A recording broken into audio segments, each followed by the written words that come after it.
नमस्कार दोस्तों, मैं हूं गौरव और आप देख रहे हैं मार्केट रिपोर्ट। आइए बात करते हैं गोल्ड कॉमेक्स की, गोल्ड यूएसडी की। दोस्तों आगे बढ़ने से पहले एक बहुत छोटा सा डिस्क्लेमर, ये वीडियो सिर्फ एजुकेशनल पर्पज़ के लिए, कोई रिकमेंडेशन नहीं है किसी भी स्टॉक में या कमोडिटी में बाइंग सेलिंग के लिए।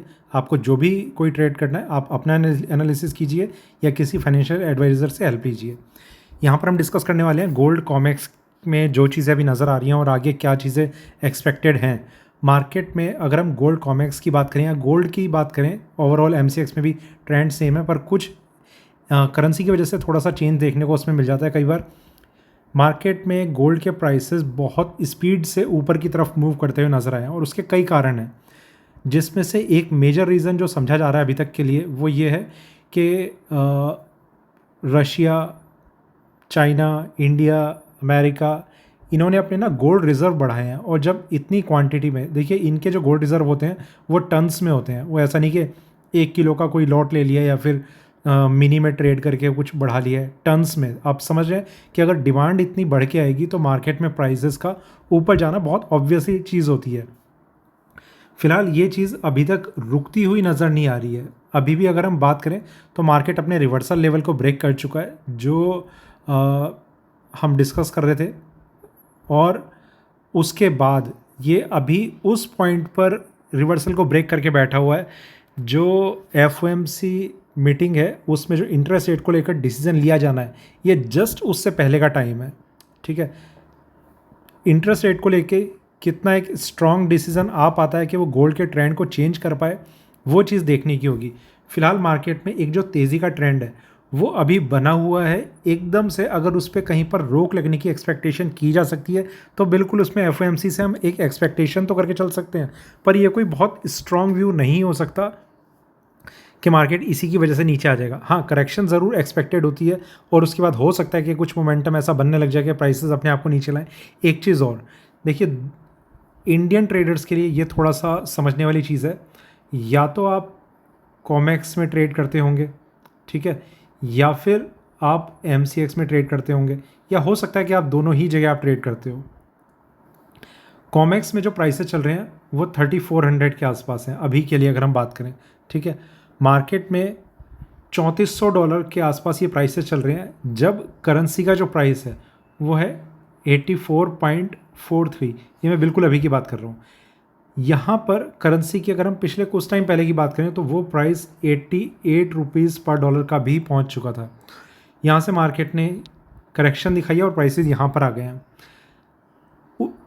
उस टाइम पर जब मार्केट में प्राइसेस करेंसी के यहाँ पर चल रहे थे, तब कॉमेक्स के गोल्ड ने 3500 का एक हाई प्राइस टच करा था। ठीक है, यहाँ से मार्केट में करेक्शन आती है और फिर करेक्शन के बाद रिकवरी आती है, जिसमें प्राइसेस वापस से 3400 पे ट्रेड करते हुए नज़र आते हैं। बिल्कुल अभी की अगर हम बात करें तो इंडियन मार्केट में 99,360 के आसपास का मेरे ख्याल से एक प्राइस था जो इसने हाई प्राइस टच करा था इसके आसपास।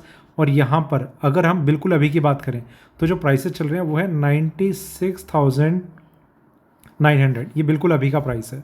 ठीक है, तो ये प्राइस चल रहे हैं। अब इंडियन मार्केट में प्राइसेस $100 की करेक्शन पे इतना ज़्यादा गिर चुके हैं, जो एक अच्छी गिरावट देखी जा रही है एमसीएक्स के पॉइंट ऑफ व्यू से। ठीक है, उसका कारण ये है कि एमसीएक्स पे जिस चीज़ ने दोहरी मार के रही है, एक तो कॉमेक्स के प्राइसेस नीचे आए, प्लस करेंसी में भी गिरावट देखी गई है। अब इससे एक चीज़ समझ में आती है कि अगर करेंसी के प्राइसेस वापस से 3500 हो भी जाते हैं ना, तो भी इसको इंडियन मार्केट में हाई प्राइस ब्रेक करना, जो ऑल टाइम हाई है, वो ब्रेक करने में थोड़ा स्ट्रगल करना पड़ सकता है। मैं ये नहीं कह रहा कि बहुत ज़्यादा मुश्किल रहेगा, पर फिर भी कहीं ना कहीं एमसीएक्स के प्राइसेस बाद में ब्रेक होंगे, मतलब कॉमेक्स के। ये सिर्फ एक पॉइंट है। ठीक है, अब आगे क्या चीज़ें नज़र आ रही हैं और किस तरीके से मार्केट आगे कंटिन्यू कर सकता है।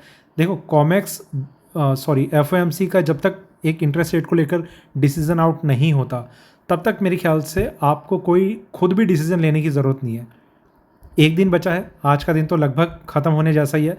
मार्केट में कल का दिन और अगर आप अवॉइड कर देंगे ट्रेडिंग से, तो फिर परसों से आपको एक तो क्लैरिटी होगी कि मार्केट में जो रिएक्शन है वो इंटरेस्ट रेट के बाद क्या देखने को मिल रहा है। हो सकता है कि प्राइसेस और ऊपर जाएं, फिर आप उसके हिसाब से आप अपना माइंड मेकअप करेंगे। हो सकता है मार्केट में करेक्शन आए, फिर उस हिसाब से माइंड मेकअप करेंगे। इन सब चीज़ों में जो लेवल्स इंपॉर्टेंट होंगे, सपोर्ट का लेवल होगा, रेजिस्टेंस का लेवल होगा, यहाँ पर करंट मार्केट प्राइस होगा। सपोर्ट ब्रेक होता है, मार्केट में गिरने के चांसेस ज़्यादा बढ़ जाएंगे। रेजिस्टेंस ब्रेक होता है, मार्केट में बढ़ने के चांसेस, तेज़ी के चांसेस ज़्यादा बढ़ जाएंगे। तो ये बहुत सिंपल है, बस करना ये है कि आपको थोड़ा सा पेशेंस रखना है। और मार्केट में मेरे हिसाब से अगर आप कॉमेक्स में ट्रेड करते हैं तो आपको कल रात 11:30 बजे तक का बस वेट करना है, उससे ज़्यादा की शायद ज़रूरत नहीं पड़ेगी। ठीक है, तो ये एक चीज़ है। दूसरा, अब मतलब यहाँ पर अगर आपको बिल्कुल अभी कोई ट्रेड लेना है तो मेरे हिसाब से बस जहाँ पर भी आपको कोई सपोर्ट लेवल ठीक ठाक सा नज़र आ रहा है, अगर हम बिल्कुल अभी की बात करें तो कॉमेक्स में 3350 ये इसका इंट्राडे का अभी के लिए एक सपोर्ट लेवल है। तो जब तक ये ब्रेक नहीं होता मार्केट में कोई करेक्शन के चांसेस नहीं बन पाएंगे। तो ये करेक्शन के लिए कम से कम इसे इस प्राइस को ब्रेक करना होगा। ठीक है, तो पर आप अपने हिसाब से करना, जो भी आपको लेवल सपोर्ट का नज़र आता है उसे आप देखना। ओवरऑल हो सके तो मेरे हिसाब से एक दिन, क्योंकि इम्पॉर्टेंट इवेंट है, ट्रेडिंग को अवॉइड करना चाहिए। बाकी जैसा भी रहेगा अपडेट लेते चलेंगे। आगे चलते हैं दोस्तों, यहाँ पर हम बात कर रहे हैं सिल्वर कॉमेक्स की। सिल्वर में अगर हम ट्रेंड को देखें तो मार्केट में कल का जो दिन था प्राइसेस ऊपर गए नीचे गए और एक बहुत स्लो ट्रेडिंग दिखा के मार्केट जो अपने आप को यहाँ पर क्लोज कर गया था। आज ओपनिंग से ही मार्केट में धीरे धीरे एक रिकवरी देखी जा रही है। मार्केट ने अपना एक रेजिस्टेंस लेवल था जो काफ़ी स्ट्रॉन्ग था, वो मार्केट ने ब्रेक किया और उसके बाद से इसमें एक स्ट्रेंथ की हम बात कर रहे थे जिसमें मार्केट जो है अपने हाईएस्ट लेवल पे अभी भी ट्रेड कर रहा है। $33.17 पे मार्केट अभी ट्रेड कर रहा है और कहीं ना कहीं सिल्वर में एक स्ट्रेंथ जो है बनी हुई है। पिछले महीने भी हम इस चीज़ को डिस्कस करते हुए आ रहे थे कि मार्केट में सिल्वर में ये वाला जो महीना है वो अपने आप को जल्दी से एक रिकवरी फेज़ में लाने की कोशिश करेगा और हो सकता है कि जो रिकवरी फेज़ इसमें बना हुआ है ये एक स्ट्रॉन्ग स्ट्रेंथ को भी इंडिकेट करता रहे। मतलब आने में वो स्ट्रेंथ स्ट्रॉन्ग होगी और उसके बाद और ज़्यादा एक बुलिशनेस इसमें सिनेरियो बन सकता है। तो धीरे धीरे जैसे जैसे लेवल्स ब्रेक होते रहेंगे मार्केट में इसकी स्ट्रेंथ बढ़ती चली जाएगी। यहाँ पर जो चीज़ की जा सकती है मेरे हिसाब से, मार्केट में एक पर्टिकुलर लेवल पे आप एक स्ट्रॉन्ग स्टॉप लॉस मेंटेन करके रख सकते हैं, जो भी आपको जहाँ पर भी ठीक लग रहा हो। XYZ मान लेते हैं कि ये प्राइस आपको बहुत स्ट्रॉन्ग लग रहा है, यहाँ पर स्टॉप लॉस होना चाहिए। इससे ऊपर मार्केट में हर डिप पर यहाँ पर एक बाइंग करी और नीचे आता है मार्केट, एक और बाइंग करी और नीचे आता है एक और बाइंग करी। ठीक है, जब तक ये प्राइस ब्रेक नहीं होता, अगर ये ब्रेक हो गया तो ऑब्वियसली आपको एग्जिट करना है। अगर ये ब्रेक नहीं होता तो मार्केट यहीं से अगर टर्न ले लेगा ना तो प्राइसेस अपने आप को बहुत अच्छे से बहुत ऊपर ले आते हुए नज़र आ सकते हैं। एक और चीज़ डिस्कशन में आ रही है कि सिल्वर में आगे का किस तरीके का ट्रेंड नज़र आ रहा है। देखिए, सिल्वर की अगर मैं बात करूं तो मार्केट में कहीं ना कहीं अभी इसके प्राइसेस ना अंडर वैल्यूड हैं और उसका एक बेसिक रीज़न भी है। रिसेशन की जब बात चलती है तो उसका असर गोल्ड को छोड़ के हर जगह देखने को मिलता है।